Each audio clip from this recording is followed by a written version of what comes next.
Warning: the content of the video that you are about to watch pertains to the harvest of fur-bearing wildlife through the practice of ethical, sound wildlife management of modern-day trapping. If this bothers you, if it triggers you in any way, shape, or form, please leave this channel now. Hey trappers, Dale Billingsley here, Billingsley Brand Lures. Guys, what I've got going today is just tidying up some odds and ends. I've got a few 330s here that I need to get painted. I've got some KB stabilizers I'd like to paint. I've got some traps I got to go through. I got some predator buster that I've got to skim off and get rid of the leftover stuff out of it. Not really much going on, just a lot of little piddly stuff, but I thought I'd bring you along with me today. So let's flip things around here and get started. All right, guys, so what I got here, I got a small mineral tub that we cut off, and this works absolutely fantastic for dipping conibears in, whether it's 220s, 160s, 330s, doesn't matter. It works really well. We've got our paint already mixed up in there. Let me grab a hook here.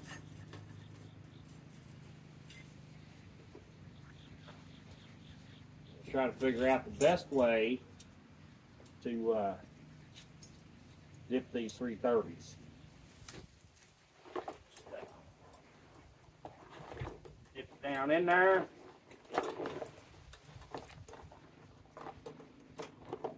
Well, 330s, I guess we got to do. Yeah, here, honeybee. Do one side. Do one side, and then we'll do the other. Come out a really nice brown color. Just hang them up there, and a couple hours they'll be dry and ready to go.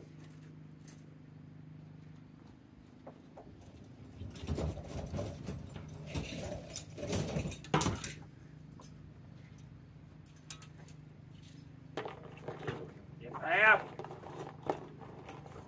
Get over. Get the trigger out of the way. Get the other half. There it is.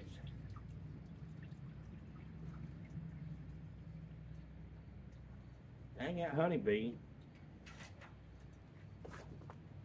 Anyway, that's all there is to it. I've got just a few more here to do, so I'm going to go ahead and do them and get them done. All right, guys, I got them 330s all painted. Kind of show them to you there a little bit. Stay with me. They turned out really nice, and it won't take long today, and they're going to be dry. So now I want to go ahead and I want to paint these KB stabilizers. I really think these are going to be the ticket for those some of those mink trails down there in South Louisiana with a Belle Isle 150 on them. I think they're going to be just great. So we'll just submerge them in there, and follow them around a little, and get some paint on them. Fit. Right. There we go. Now we're getting them.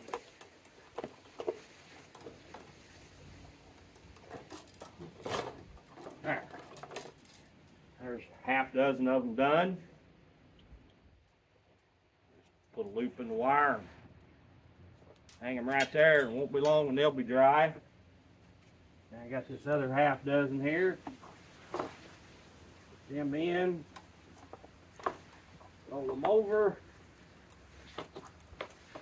And there they are. Said it won't take them long today, and they'll be done.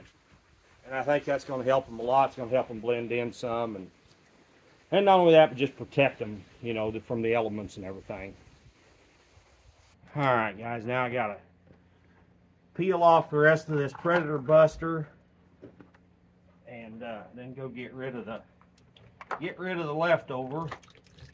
Which, all that is beaver meat, or beaver actually, just the whole beaver. Dang it, there went a bone. Whole beaver that I have taken down to a liquid form, which most people don't do that. Most lure makers don't. And then what's left is just the bones and a little bit of stuff there, but anyway, I will take that and go get rid of it. And that's just about it for the day, guys. That's kind of what I'm doing, is just piddling around. But anyway, I thought I'd bring you along with me. All right, guys, them traps have been hanging there about, oh, I don't know, 2.5 hours. They're dry to the touch. Stabilizers are too. They look really good. Knocked them down, got that shiny look away from them, so I'd say we're in good shape. I'm telling you guys, that painting traps is, in my opinion, if you've got a lot of them to do, it's the way to go. I understand the tradition of the boiling and dyeing and waxing, and everybody likes the smell of it, and I do too. I'm not saying I don't. But for speed and everything, it's just easier and more economical for me to paint everything than it is to dye them and wax them. And not only that, but like I've said in the past videos before, you know, a wax trap gets contaminated, you've got to take it home, you've got to re-boil it, re-dye it, re-wax it, where all I have to do is go to the nearest water source and scrub it off a little bit, and I'm back in business again. So just for convenience, it's just easier for me. Not saying it's for everybody. All right, guys, I know this probably wouldn't be much of a video for you if I didn't show you something. So what I've done here, I've taken some of these deer femur bones, and you can do the same thing with a T-bone. You can do it with just about any bone you want to. If you're not allowed to use bones in your state, you can use a PVC pipe and get the same thing.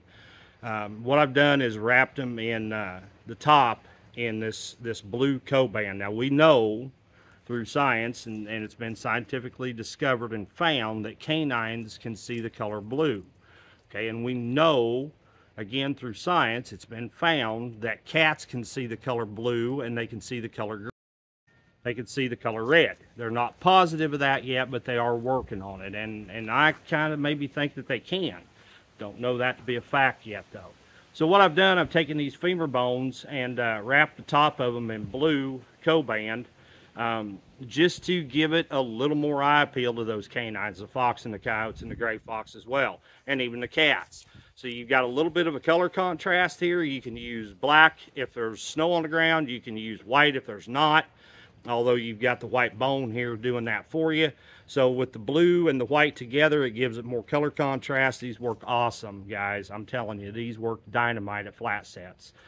You can't get any more of an attraction than a bone, and especially if it's wrapped in the color blue too.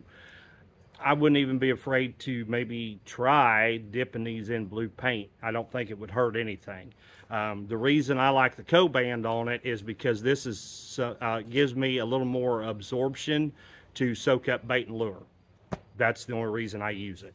Not only that, but I leave the top open so that porous bone can suck up some of that bait and lure as well. So there's a little tidbit for you today, guys. That's about all I got. I want to tell y'all that I do appreciate you tuning into this channel. I mean, guys, we're up over 5,000 subscribers now. I appreciate that so much. Couldn't do it without y'all. Never dreamt this channel would do what it's done. So again, thank you. Appreciate y'all tuning in to watch, and if you would please just hit that thumbs up for me. That's all I'm asking. Once again, this is Dale Billingsley with another one. Signing out.